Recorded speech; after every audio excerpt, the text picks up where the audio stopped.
রাতের কথা কিছু বলল না রুমাইশা আর ফুপিকে। দ্রুত খাওয়া শেষে নিজের রুমে গেল রেডি হতে। ব্যাগ গুছিয়ে বোরখা পরে নিল। ওর রেডি হওয়া শেষ না হতেই ছাদের সিঁড়িতে জুতোর খটখট শব্দ শুনতে পেল রুমাইশা। দ্রুত গোছানো শেষ করে ব্যাগটা হাতে নিয়ে দরজা খুলে বের হলো। ততক্ষণে সাফওয়ান হল রুমে চলে গেছে। সাফওয়ানকে হল রুম পার হয়ে চলে যেতে দেখে রুনিয়া দ্রুত সাফওয়ানকে ডাক দিল। মায়ের ডাকে দাঁড়িয়ে গেল সাফওয়ান। তারপর দাঁড়িয়েই ঘাড় ঘুরিয়ে ফিরে তাকালো রুনিয়ার দিকে। চোখে ওর গগলস, মুখে কালো রঙা মাস্ক। গগলস আর মাস্কের মাঝখানে চোয়ালের কিছুটা অংশ দৃশ্যমান। পরনে একটা নীল রঙা ব্লেজার আর কালো রঙা প্যান্ট, হাতে গ্লাভস। মাথার ঝাঁকড়া চুলগুলো পেছনের দিকে এলিয়ে দেওয়া। সুটেড বুটেড হয়ে সাবেকিয়ানা ভঙ্গিতে প্যান্টের পকেটে হাত দিয়ে দাঁড়িয়ে আছে সুঠামদেহী সাফওয়ান।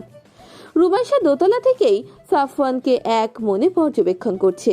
ব্লু স্যুটের নিচে ব্ল্যাক কালারের ফুল স্লিভ টি শার্ট শরীরে আটসাট ভাবে লেগে আছে।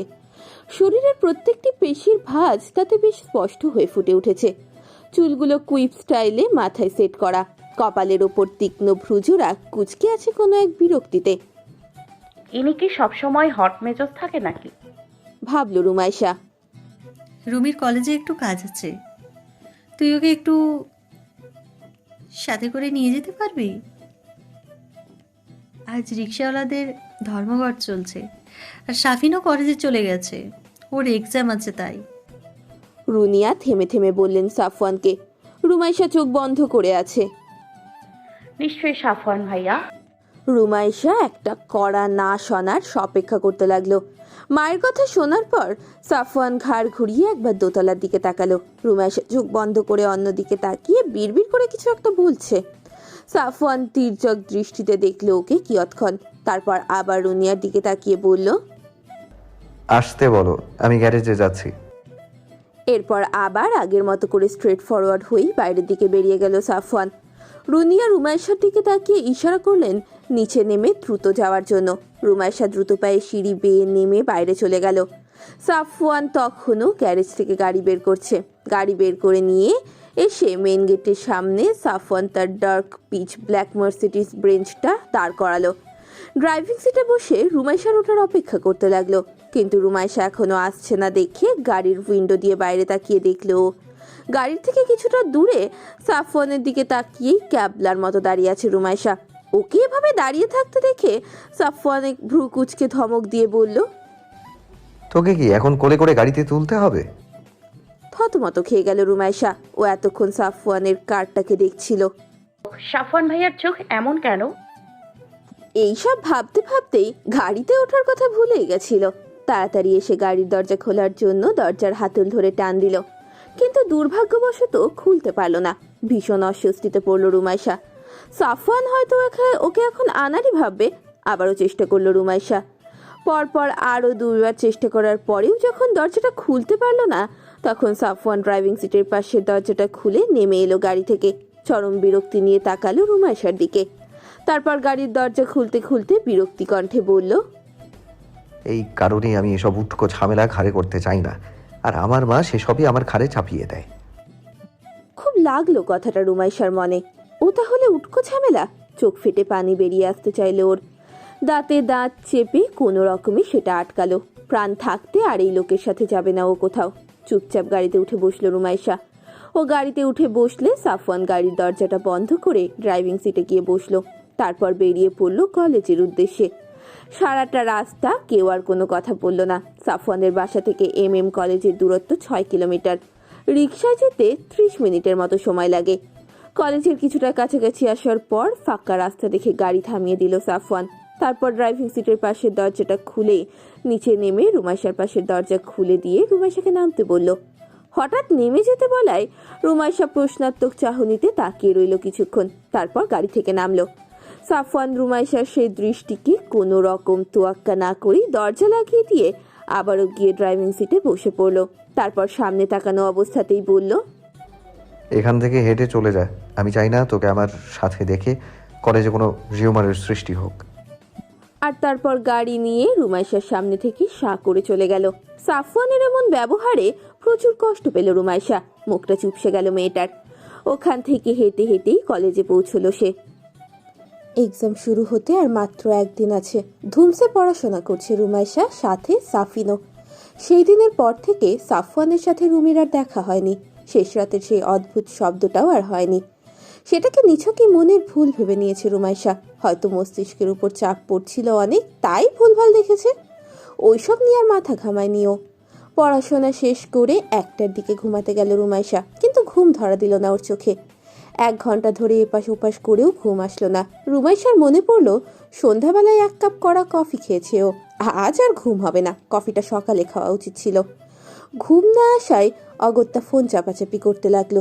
কিছুক্ষণ পর হঠাৎই কারো পায়ের আওয়াজ শুনতে পেল রুমাইশা। খালি পায়ে কেউ ছাদের সিঁড়ি বেয়ে নামছে। শব্দটা তীক্ষ্ণ না হলেও চারিদিক নিস্তব্ধ থাকায় শব্দটা স্পষ্ট শুনতে পাচ্ছে রুমাইশা। নিশ্চয়ই সাফওয়ান ভাইয়া। আজ হয়তো আবার ঠান্ডা পানি আর আইসক্রিমের ক্রেভিং জেগেছে ওনার।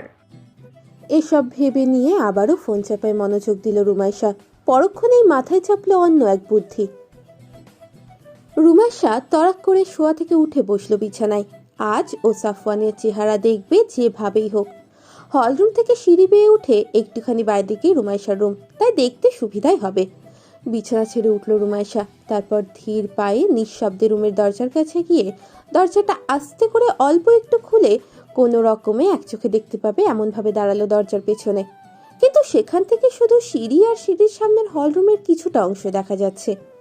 তার সামনে আর নজর যাচ্ছে না। হলরুমে আলো বেশি নেই। একটা হলুদ রঙের টিমটিমে ডিম লাইট জ্বালানো। রুনিয়া আর ইশতিয়াক আহমেদের রুমের দরজার বাইরে কিছুটা উপরে। যদিও সেই আলো রান্নাঘর অব্দি খুব কম পরিমাণেই পৌঁছাচ্ছে।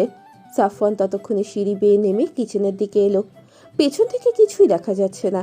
রুমাইশা ওখানেই দাঁড়িয়ে থাকলো, সাফওয়ানের আবার রান্নাঘর থেকে ব্যাক করার অপেক্ষায়। মিনিট 5 পরে রান্নাঘরের দিকে থেকে টুকটাক শব্দ হলো। এরপর সাফওয়ানের পায়ের শব্দ শোনা গেল আবারও। সাফওয়ান আবার এদিকেই আসছে। এক্সাইটমেন্টে রুমাইশার বুকের ভেতর দিরিম দিরিম শব্দ হচ্ছে। আশ্চর্য লাগলো তার। সে কিনা একটা ছেলের চেহারা দেখার জন্য রাত 3টের সময় দরজার পেছনে লুকিয়ে আছে। খুবই অদ্ভুত কর্মকাণ্ড। যাই হোক, সাফওয়ান যতই সিঁড়ির দিকে এগিয়ে আসছে ততই উত্তেজনায় রুমাইশার বুকের ধুকপুকানি বাড়ছে। বা হাতে আইসক্রিমের বক্স আর ডান হাতে স্পুন নিয়ে হলরুম পার হয়ে সিঁড়িতে ওঠার জন্য অগ্রসর হয়ে সোজা ওপরে দোতলার দিকে তাকালো সাফওয়ান। আর তখনই সাফওয়ানকে দেখে নিঃশ্বাস বন্ধ হওয়ার উপক্রম হলো রুমাইশার। সাফওয়ান আজ আর চোখে কোনো গগলস পরেনি, আর সেই গগলসের আড়ালে থাকা চোখ জোড়া দেখতেই আঁতকে উঠল রুমাইশা। নিজের অজান্তেই বিড়বিড় করে শুধু বলল, সাফওয়ানের চোখ, সাফওয়ান ভাইয়ার চোখ এমন কেন?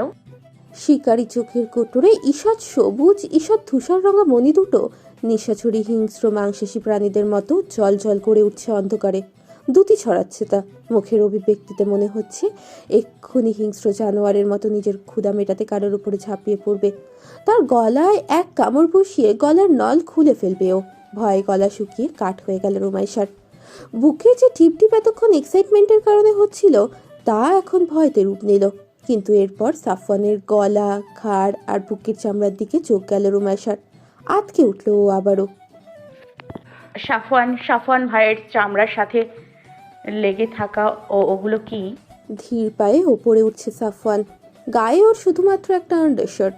শরীরের বেশ কিছু নির্দিষ্ট অংশে ওর মানব শরীরের চামড়ার পরিবর্তে সাপের শরীরের স্কেলি আবরণের মতো ধূসর সবুজ বর্ণের চকচকা স্কিন, যার উপর ডিম লাইটের মৃদু আলো পড়ে ঝিকমিক করছে।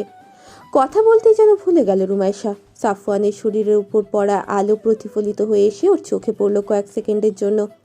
রুমাইশা বুঝে উঠতে পারছে না সাফওয়ানের সাথে আসলে হয়েছেটা কি, ওর এই অবস্থা কেন। কিন্তু পরক্ষণেই সাফওয়ান সিঁড়ি বেয়ে আর একটু কাছাকাছি আসতেই রুমাইশা যা দেখলো তাতে ওর শির দ্বারা যেন ঠান্ডা হয়ে গেল। সিঁড়ি বেয়ে উঠতে উঠতে স্পুনে লেগে থাকা আইসক্রিমটা চেটে খাওয়ার জন্য মুখ খুলল সাফওয়ান। আর এরপর মুখ হা করতেই সাফওয়ানের কুচকুচে কালো মুখগহ্বরের ভেতরে ক্যানাইন দাঁতের জায়গায় রুমাইশা দেখতে পেল দুটো ছকছকে সাদা তীক্ষ্ণ ধারালো লম্বা আর সরু দাঁত। আর এরপরেই মুখ থেকে বেরিয়ে এলো প্রায় 7 ইঞ্চি দৈর্ঘ্যের কালো লকলকে আগা থেকে দ্বিখণ্ডিত একটি জিহ্বা। আর সেই জিহ্বাতেই আইসক্রিমের স্পুনটি লেহন করলো সাফওয়ান। ভয়ে উত্তেজনায় রুমাইশার মুখ থেকে আওয়াজ নির্গত হতে যাচ্ছিল। দ্রুত মুখের ওপর হাত চেপে দিয়ে বহু কষ্টে সেই আওয়াজটা দমন করলো রুমাইশা। সাফওয়ান ততক্ষণে রুমাইশার কামরা পার হয়ে ছাদের সিঁড়িতে উঠে গেছে। আর এরপর ধীরে ধীরে সাফওয়ানের পায়ের শব্দটা মিলিয়ে যেতেই হাঁপ ছেড়ে বাঁচল সে। দ্রুত গতিতে কামরার দরজাটা বন্ধ করে হাঁপাতে হাঁপাতে বিছানায় গিয়ে বসলো। চোখ দুটো বিস্ফোরিত। এটা কি দেখলো সে? সাফওয়ানের চোখ। নিজের চোখকে যেন বিশ্বাস করতে পারছে না রুমাইশা। অসংলগ্নভাবে হাত দিয়ে নিজের চোখ মুছে হাতড়াতে লাগলো। কিন্তু সাফওয়ান ভাইয়া এরকম হলো কি করে? ছোটবেলায় তো ঠিকই ছিল, কি হলো তবে? ভাইয়া এরকম বদলে গেল কেন? ভাইয়ার এই হাল কিভাবে হলো? প্রশ্নে জর্জরিত হয়ে গেল রুমাইশার মন মস্তিষ্ক। মাথাটা ঘুরছে তার। এত সব কিছু নিতে পারছে না, মাথায় কাজ করছে না ওর। চোখে মুখে ভয় আর বিস্ময় নিয়ে বিছানায় পিঠ ঠেকালো। সে রাতে আর ঘুম আসলো না রুমাইশার। সমস্ত রাত সাফওয়ানের সেই ভয়ঙ্কর চেহারাটাই চোখের সামনে ভাসতে থাকলো সারাক্ষণ। সকালবেলা ফোলা ফোলা চোখ মুখ নিয়ে নাস্তার টেবিলে এসে চেয়ার টেনে বসলো রুমাইশা। সাফিন এলো তার কিছুক্ষণ পর। সে নিজেও একটা চেয়ার টেনে বসে রুমাইশার দিকে তাকিয়ে দেখলো। রুমের ফোলা ফোলা চোখ মুখ দেখে সাফিন উদ্বিগ্ন কণ্ঠে জিজ্ঞেস করলো, কি ব্যাপার আপু, তোমার চোখ মুখ এমন ফোলা ফোলা লাগছে কেন? রাতে ঘুমোয়নি ঠিকঠাক? রুমাইশা উদাস গলায় উত্তর দিল, না রে, তেমন কিছু না, এমনিতেই ফোলা ফোলা লাগছে। রুমাইশার গলা শুনে সাফিন বুঝলো কিছু তো একটা গন্ডগোল আছে, কিন্তু আর ঘাটালো না ওকে। সাফিন নাস্তা শেষে উঠে চলে গেল। রুমাইশা তখনও বসে রইল টেবিলে। রুনিয়া কিচেন থেকে হন্তদন্ত হয়ে নাস্তার প্লেট নিয়ে সাফওয়ানকে দিতে যাচ্ছিল ছাদে। রুমাইশাকে বসা দেখে অনুরোধের সুরে বললেন, রুমিমা, সাফওয়ানকে এইটা একটু দিয়ে আয় তো। চুলার ওপর তরকারি আছে, পুড়ে যাবে দেরি হলে। তার উপর আবার তোর ফুপা অফিসে যাবে, তাকে দুপুরের খাবার করে দিতে হবে। সাফওয়ানের কাছে যাওয়ার কথা শুনতেই গলা শুকিয়ে গেল রুমাইশার। সাথে সাথে কাল রাতে দেখা সেই দৃশ্যের কথা মনে পড়ে গেল ওর। চোখ মুখে হঠাৎ করে ফ্যাকাশে হয়ে গেল। রুনিয়াকে একবার বলতে চাইলো, কিন্তু ফুপি যদি সেটাকে বেয়াদবি হিসেবে নেয় বা ওকে যদি সন্দেহ করে, তাই আর কিছু বলল না রুনিয়াকে। ঠিক আছে, দাও, আমি দিয়ে আসছি। বলে চেয়ার থেকে উঠিয়ে রুনিয়ার হাত থেকে নাস্তা ট্রেটা নিয়ে সিঁড়ির দিকে এগোলো। রুনিয়া পেছন থেকে বললেন, নাস্তাটা ওর রুমে দিতে হবে না, রুমের বাইরে যে টেবিলটা রাখা আছে তার উপর রাখিস। আর ওকে বলে আসিস বাইরে থেকে যেন নাস্তা দিয়েছিস। রুমাইশা মাথা নাড়িয়ে সম্মতি জানালো। তারপর ধীর পায়ে দোতলা পার হয়ে উঠে গেল ছাদের সিঁড়িতে। প্রতিটা কদম এগোনোর সাথে সাথে রুমাইশার ভয় বাড়ছে। বুকের ভেতর দিরিম দিরিম করছে ওর। যদিও এখন দিনের বেলা, তারপরেও রুমাইশার শরীর ঠান্ডা হয়ে যাচ্ছে ভয়ে। ছাদে পৌঁছানোর পর রুমাইশার হাত অস্বাভাবিকভাবে থরথর করে কাঁপতে লাগলো। কাঁপুনির চোটে ট্রের উপরে থাকা পানি ভর্তি গ্লাস থেকে ছোটকে একটু পানি পড়লো বাইরে। রুমাইশা নিজেকে স্বাভাবিক রাখার প্রাণপণ চেষ্টা করতে লাগলো, কিন্তু পারল না। দ্রুত পায়ে এগিয়ে এসে টি টেবিলের উপরে নাস্তার ট্রেটা রেখে কোনো রকমে বলে উঠল, সাফওয়ান ভাইয়া, আপনার নাস্তা। কিন্তু সেটা বলতে গিয়েও গলা কেঁপে গেল রুমাইশার। কথাটা বলেই সেখান থেকে এক প্রকার ছুটে পালিয়ে গেল। সাফওয়ান এতক্ষণ কামরার ভেতর থেকে জানালার থাই গ্লাসের ওপাশ থেকে রুমাইশাকে দেখছিল। রুনিয়াকে সে কতবার বলেছে সে ছাড়া যেন অন্য কেউ তাকে নাস্তা দিতে না আসে, তারপরেও মা রুমাইশাকে পাঠালো। মনে মনে ভীষণ ক্ষিপ্ত হলো সাফওয়ান মায়ের ওপর। কিন্তু রুমাইশার আচরণ তার কাছে কেমন যেন অস্বাভাবিক ঠেকলো। রুমাইশার এইভাবে হাত পা কাঁপা, চোখ মুখের অস্বাভাবিকতা আর কথা বলতে গিয়ে জড়তা, সবটাই লক্ষ্য করেছে সাফওয়ান। কিন্তু সেটা নিয়ে বেশি মাথা ঘামালো না, আবার নিজের কাজে মন দিল। রুমাইশা ছুটতে চলে গেল নিজের কামরায়। চারপাশে সবকিছু স্বাভাবিক থাকলেও রুমাইশা আর স্বাভাবিক হতে পারল না, ভুলতে পারল না সেদিনের সেই দৃশ্যটা। পরদিন এক্সাম শেষ করে সন্ধ্যায় বাসায় ফিরল রুমাইশা। ক্লান্ত শরীর নিয়ে নিজের রুমে গেল। গতকাল থেকে কারোর সাথে ঠিকভাবে কথা বলেনি সে। ব্যাপারটা কেউ লক্ষ্য না করলেও সাফিন করেছে। রাতের বেলা রুনিয়া যখন ঘুমাতে যাবে তখন সাফিন রুনিয়াকে গিয়ে বলল যে রুমাইশার অনেক মন খারাপ, হয়তো সে কারোর সাথে ঠিকভাবে কথা বলছে না। যদিও সাফিন অনেকবার জিজ্ঞেস করেছে রুমাইশাকে কোনো কিছু হয়েছে কিনা, কিন্তু আশানুরূপ কোনো উত্তর পায়নি। রুনিয়া সাফিনকে অভয় দিয়ে বললেন। সাফিনও মায়ের কথায় আশ্বস্ত হয়ে নিজের রুমে গেল। সাফিনের সবচেয়ে দরদের হলো তার মা, তারপরে রুমাইশা। অতটা বেশি দেখা না হলেও সারাক্ষণ ফোনে যোগাযোগ রাখত সাফিন আর রুমাইশা। নিজের বড় বোনের চাইতেও বেশি কিছু ছিল যেন রুমাইশা সাফিনের কাছে। সাফওয়ান সিঙ্গাপুরে যাওয়ার পর সবচেয়ে বেশি একা হয়ে যায় সাফিন। তাকে সারাক্ষণ কোলে নিয়ে ঘুরে বেড়ানো সেই সাফওয়ান ভাইয়া যখন দেশের বাইরে চলে যায়, তখন ভাইয়ের জন্য পরাণ পুড়ে পুরো 1 সপ্তাহ জ্বরে ভুগেছিল ছোট্ট সাফিন। তখন এই বড় বোনের মতো রুমি আপুই তাকে সঙ্গ দেওয়ার জন্য সারাটাক্ষণ ফোনে যোগাযোগ রাখতো তার সাথে, কাউকে না জানিয়েই। আর সেই রুমি আপুকে এইভাবে মন খারাপ করে থাকতে দেখে মোটেও ভালো লাগছে না সাফিনের। রুনিয়াও ব্যাপারটা নিয়ে বেশ চিন্তিত। এটা নিয়ে ইশতিয়াক আহমেদের সাথেও তিনি কিছুক্ষণ কথা বললেন। ইশতিয়াক আহমেদ বললেন, হয়তো বাইরে থেকে দূরে আছে, এতদিন থাকা অভ্যাস নেই, এজন্যই মন খারাপ করে আছে। শামসুল আর আয়েশাকে বল এসে 2 দিন থেকে যেতে। রুমি তো আর এক্সামের সময় এখন বাড়িতে যেতে পারবে না। আর রুমিকেও বলে দেখো, ও যদি গিয়ে 2 দিন থেকে আসতে চায় তাহলে আসুক। রুনিয়াও শামসুলের সাথে সায় মিলিয়ে বললেন, হ্যাঁ, তাহলে তাই আসুক। নেক্সট এক্সামের আগে 5 দিন বন্ধ আছে ওর। 2 দিন গিয়ে বাড়ি থেকে ঘুরে আসুক। রাতেই রুনিয়া শামসুলের কাছে ফোন দিয়ে আগামীকাল আসতে বললেন আয়েশা খানমকে সাথে নিয়ে। ক্লান্তির কারণে আজ রুমাইশাও সকাল সকাল শুয়ে পড়েছে। এমনিতেই সাফওয়ান ভাইয়ার ওই সমস্ত ব্যাপার নিয়ে অনেক প্রেশারে ছিল। তারপর আবার 4 ঘন্টার এক্সাম। বিছানায় যাওয়ার আধা ঘন্টার ভেতরেই ঘুমিয়ে পড়ল রুমাইশা। পরদিন সকালে শামসুল আর আয়েশা এসে রুমাইশাকে নিয়ে গেল বাড়িতে। যদিও 2 দিনও থাকতে পারল না রুমাইশা। যাওয়ার পর দিনই চলে আসলো। এসে পরবর্তী এক্সামের জন্য প্রিপারেশন নিতে লাগলো। তবে বাড়ি থেকে ফিরে এসেও মন খারাপ কাটলো না রুমাইশার। আগের মতোই নির্জীব হয়ে রইল, কারোর সাথে ঠিকভাবে কথা বলল না। সাফিন কয়েকবার ওকে চিয়ার আপ করতে গেলেও ব্যর্থ হলো। উল্টো রুমাইশা সাফিনকে বলল, বিরক্ত করিস না, নেক্সট এক্সামটা যা পড়তে বস গিয়ে যা। সাফিন বেচারা আর কি বা করবে। রুমাইশাকে ও নিজের মতোই থাকতে দিল, কিন্তু পরক্ষণেই ও কিছু একটা ভাবলো। মাকে দিয়ে তো কাজ হলো না, ভাইয়াকে বলে দেখব। ভাইয়া নিশ্চয়ই কোনো না কোনোভাবে আপুর মন খারাপের কারণ জেনে ফেলবে। যেই ভাবা সেই কাজ। সাফওয়ানের ফোনে ফোন দিল সাফিন। সশরীরে তো আর নিকটে উপস্থিত হওয়া সম্ভব নয়, সে সাহস সাফিনের নেই। 2 বার রিং হওয়ার পর সাফওয়ান কল রিসিভ করলো। আর তারপরেই সাফিনকে কোনো কিছু বলার সুযোগ না দিয়েই ভারী কণ্ঠে বলে উঠল, সিরিয়াস কোনো কথা হলে বল, নইলে বিরক্ত করিস না। মনে মনে খুব রাগ হলো সাফিনের। সে ছোট বলে কি সবাইকে বিরক্তই করে? সে কি বাচ্চা? কিন্তু আপাতত রাগারাগি পাকসে রেখে বলল, তোমার কাছে সিরিয়াস কিনা জানি না, তো আমার কাছে বিষয়টা সিরিয়াস। টাইটেল? রুমি আপু। সাফওয়ান ল্যাপটপে একটা আর্টিকেল লিখছিল। রুমি নামটা শুনতেই লেখা থামিয়ে দিল ও। তারপর আগের মতো করেই জিজ্ঞেস করলো, বল কি ব্যাপার?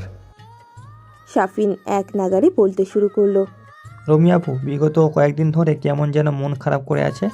আগের মতো হাসছে না, কথা বলছে না, সবসময় একটা উদাসী উদাসী ভাব। আমি জিজ্ঞেস করেছি আপুকে কয়েকবার, কিন্তু আপু কিছুই বলেনি। পরে আম্মুকে বললাম আপুর মন খারাপের বিষয়টা তদন্ত করে দেখতে, কিন্তু আম্মু কি করলো, ওকে বাড়ি পাঠিয়ে দিল। রুমাইশা বাড়ি চলে গেছে শুনতেই সাফওয়ান সাফিনের কথা থামিয়ে দিয়ে জিজ্ঞেস করলো, রিমু বাড়ি চলে গেছে? গেছিল, আবার এসেছে কালকে। আচ্ছা, তারপর? তারপর এখনও আপুর মন ভালো হয়নি, আগের মতোই আছে। সিরিয়াস কণ্ঠে বলল সাফিন।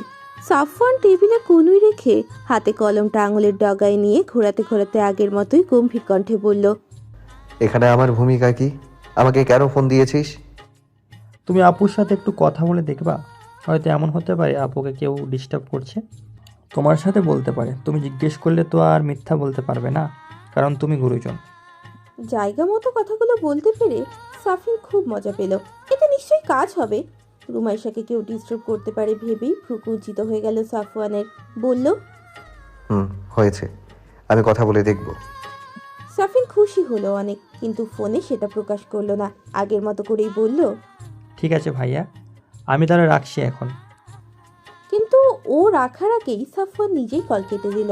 আর সাফওয়ান কল কেটে দিতেই সাফিন খুশিতে উচ্ছ্বসিত হয়ে উঠল। যাক, রুমি আপুকে আর মন খারাপ অবস্থায় দেখা লাগবে না। ভাইয়া সব সমস্যার সমাধান করে দেবে, ঠিক আগের মতো করে।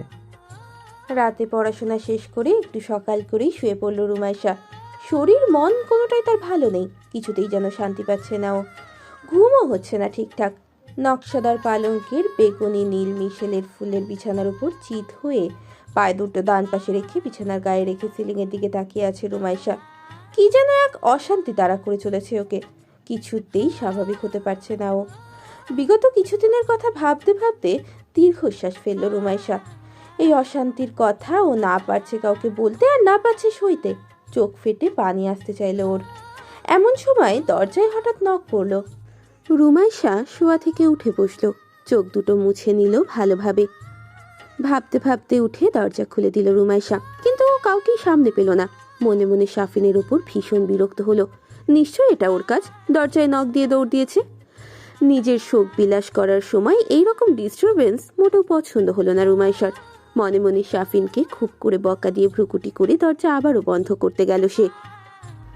রিমু, হঠাৎ কারো গম্ভীর শান্ত কণ্ঠে নিজের নাম শুনে চমকে লাফিয়ে উঠল রুমাইশা। মুখ থেকে অস্ফুট শব্দ বেরিয়ে আসলো ওর। সাফওয়ান ভাইয়া, ভাইয়া এইখানে এত রাতে? বুকের ভেতর হাতুড়ি পেটা শুরু হলো রুমাইশার। ভয়ে কুকড়ে গেল। দরজার পাশে আবছা অন্ধকার জায়গাতে ছাই রঙা আন্ডারশার্ট আর কালোর উপর ছাই রঙা স্ট্রাইপ দেওয়া ট্রাউজার পরে, মুখে মাস্ক আর চোখে ডার্ক গগলস পরে দাঁড়িয়ে আছে সাফওয়ান, দুই হাত ট্রাউজারের পকেটে রাখা। রুমাইশা বাইরে বের হলো না, ঈষৎ ফাঁকা রাখা দরজার ওপাশেই রইল। তারপর ভীত সন্ত্রস্ত কণ্ঠে বলল, জি জি ভাইয়া, কিছু বলবেন? রুমাইশার কণ্ঠ শুনে দরজার দিকে কিছুটা এগিয়ে এলো সাফওয়ান। তারপর ধীর স্থির কণ্ঠে বলল, আমি জানি না ঠিক কোথায় কি প্রবলেম হয়েছে আর সেটা কতটা গুরুতর, তবে এভাবে মন খারাপ করে থাকলে কোনো কিছু সমাধান হবে না। মন খারাপের কারণ আমাকে বলতে হবে। যদি এখন বলতে না পারিস কাল বলবি। যদি মুখে বলতে না পারিস তাহলে সাফিনের থেকে আমার ফোন নম্বর নিয়ে টেক্সট করবি। যেভাবেই হোক, I want know about your pain, আর সেটা কালকের মধ্যেই। কোনো অজুহাত চাই না। Now you can sleep. বলে যেভাবে এসেছিল সেভাবেই চলে গেল সাফওয়ান। রুমাইশা তাজ্জব হয়ে দাঁড়িয়ে রইল। সাফওয়ান ভাইয়া ওর মন খারাপের কথা কিভাবে জানলো? ভাইয়া ওর মন খারাপের কারণ জানতে এত রাতে এখানে এসেছে? কে জানিয়েছে ভাইয়াকে? সাফিন? কিন্তু আমার এই মন খারাপের কারণ আমি কিভাবে বলবো? কিভাবে বলবো আমি যা দেখেছি? কিভাবে? দরজার কাছ থেকে সরে আবারও বিছানায় এসে বসলো রুমাইশা। চোখ থেকে গড়িয়ে পড়লো দুই ফোঁটা পানি।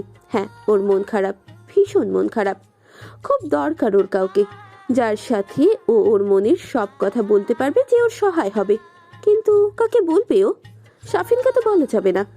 ওকে বললে ওর মনটাও রুমাইশার মনের মতোই ভেঙে যাবে। রুনিয়া ফুপি? কিন্তু যারা চায় না রুমাইশা কখনো সাফওয়ানের ব্যাপারে জানুক, তাদেরকে এই কথা কিভাবে বলবে ও? অসহায় হয়ে চোখ দুটো বন্ধ করে দীর্ঘশ্বাস ছাড়ল রুমাইশা। কাক ঢাকা ভোরে প্রকৃতি হালকা ঝাপসা কুয়াশাতে আচ্ছন্ন।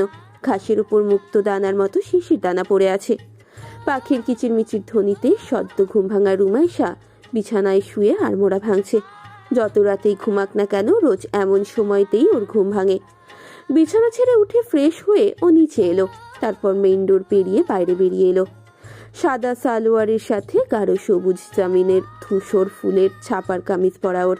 হাতে সাদা রঙা ওড়না নিয়ে মাথার বেনি উন্মুক্ত করে দিয়ে ভোর সকালে বাড়ির ডান পাশে থাকা ফুলের বাগানে গেল রুমাইশা।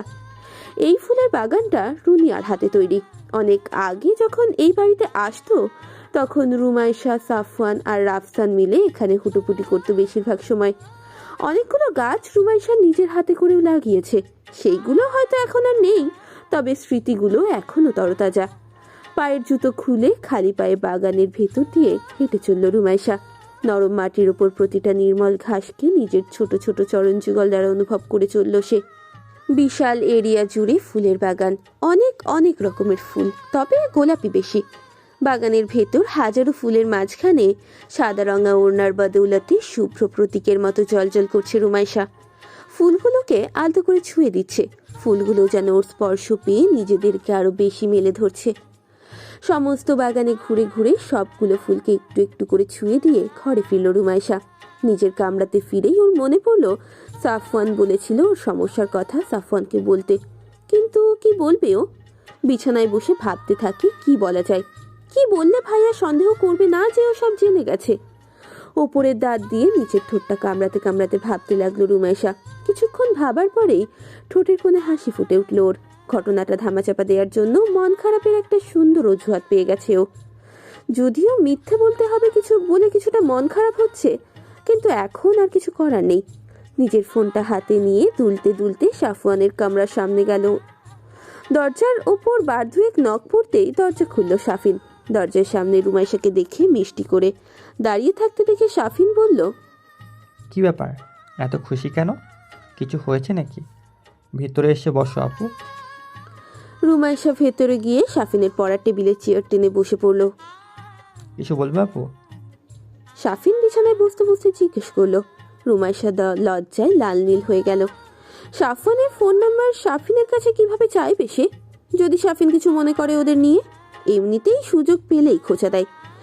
এখন ফোন নাম্বার নিচ্ছে দেখে যদি খোঁচার পরিমাণ আরো বেড়ে যায়। সাফিন যদি ফুপ্পিকে বলে দেয় যে আমি সাফওয়ান ভাইয়ার ফোন নম্বর নিয়েছি, তখন আমি যদি সাফিনকে বলি যে সাফওয়ানের ফোন নম্বর নিচ্ছি, এটা যেন ফুপ্পি না জানে, তখন তো সাফিন আরও বেশি সন্দেহ করবে। কি করব? এইসব বিভিন্ন চিন্তায় রুমাইশার মাথা ঘুরতে লাগলো। ভাবতে ভাবতে মাথা ক্রমশ নিচের দিকে চলে যেতে লাগলো ওর। রুমাইশাকে এইভাবে চুপচাপ লাল হয়ে যেতে দেখে সাফিন বলে উঠল, আপু চুপ করে আছো যে, কি বলতে চাও বলো। সাফিন মনে মনে ভাবলো, নিশ্চয়ই ভাইয়ার সাথে কিছু হয়েছে, মেবি ভাইয়া কিছু বলেছে ওকে।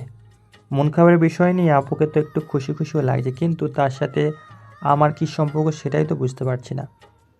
কিন্তু সাফিন একটুও টের পেল না যে এই হাসি তার রুমি আপুর মন খারাপের ছদ্মবেশ।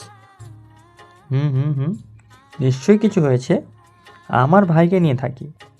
থুতনিতে হাত রেখে এক ভ্রু উঁচু করে চোখ ছোট ছোট করে ভাব নিয়ে বলল সাফিন। সাফিন উল্টো দিকে হাঁটছে দেখে রুমাইশা তাড়াতাড়ি ওকে থামিয়ে দিল।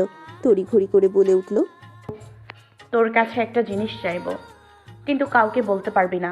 একটা দরকারে চাচ্ছি, অন্য কোনো ইন্টেনশন নিয়ে না। হ্যাঁ বলো, কি জিনিস চাই তোমার, তাও আবার আমার কাছ থেকে? দুষ্টু হাসি দিয়ে বলল সাফিন। রুমাইশা সিরিয়াস মুখ করে বলল, চাইবো তার আগে তোর এই খচ্চর মার্কা ফেস চেঞ্জ করে স্বাভাবিক হ। সাফিনের মুখের চারপাশে আঙুল দিয়ে ইশারা করে দেখালো রুমাইশা। সাফিনের হাসি মুখটা সাথে সাথে বন্ধ হয়ে গেল। মুখখানা কালো করে বলল, তুমি আমাকে খচ্চর সাথে তুলনা করলে আপু? তুই খচ্চর কি খচ্চর না সেই ডিবেট পরে করা যাবে, তার আগে আমি যা চাইছি তাই দে। হ্যাঁ বলো, কি চাই তোমার? প্যাঁচার মতো মুখ করে বলল সাফিন। চাইবো তার আগে প্রমিস কর যে তুই এই বিষয় নিয়ে কোনো রিয়েক্ট করবি না, প্লাস কারোরে বলবি না, প্লাস এই বিষয় নিয়ে হাসি তামাশা করবি না, প্লাস পরবর্তীতে এই বিষয় নিয়ে আমারে খোঁচাবি না। ডান হাতটা সাফিনের দিকে বাড়িয়ে দিয়ে বলল রুমাইশা। সাফিন চোখ ছোট ছোট করে সন্দেহের দৃষ্টিতে তাকালো রুমাইশার দিকে। তারপর রুমাইশার হাতের উপর ডান হাত রেখে বলল, ঠিক আছে, প্রমিস করলাম। এখন বলো কি চাও?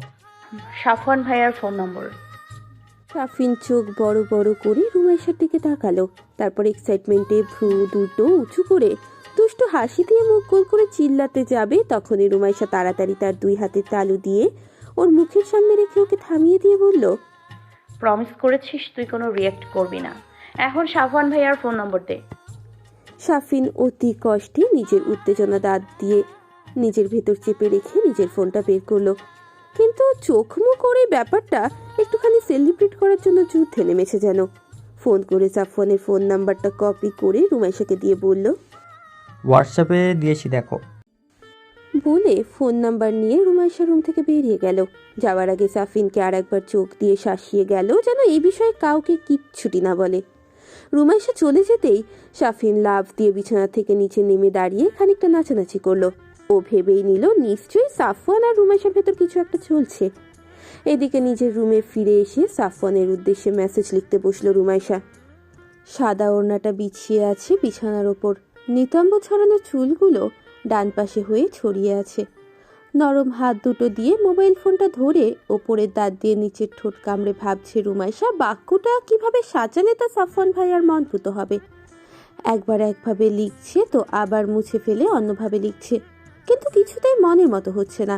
অবশেষে রুমাইশা অনেক ভাবনা চিন্তার পর লিখল, আমার মন খারাপের কোনো গুরুতর কারণ নেই, লিটারেচারের হিস্ট্রি এক্সামটা অনেক খারাপ হয়েছে। আমি অনেক ভালো প্রস্তুতি নিয়েছিলাম, কিন্তু যেরকম আশা করেছিলাম সেরকম লিখতে পারিনি। এটাই কারণ। চিন্তা করবেন না, আমার মন আর খারাপ নেই, ভালো হয়ে গেছে।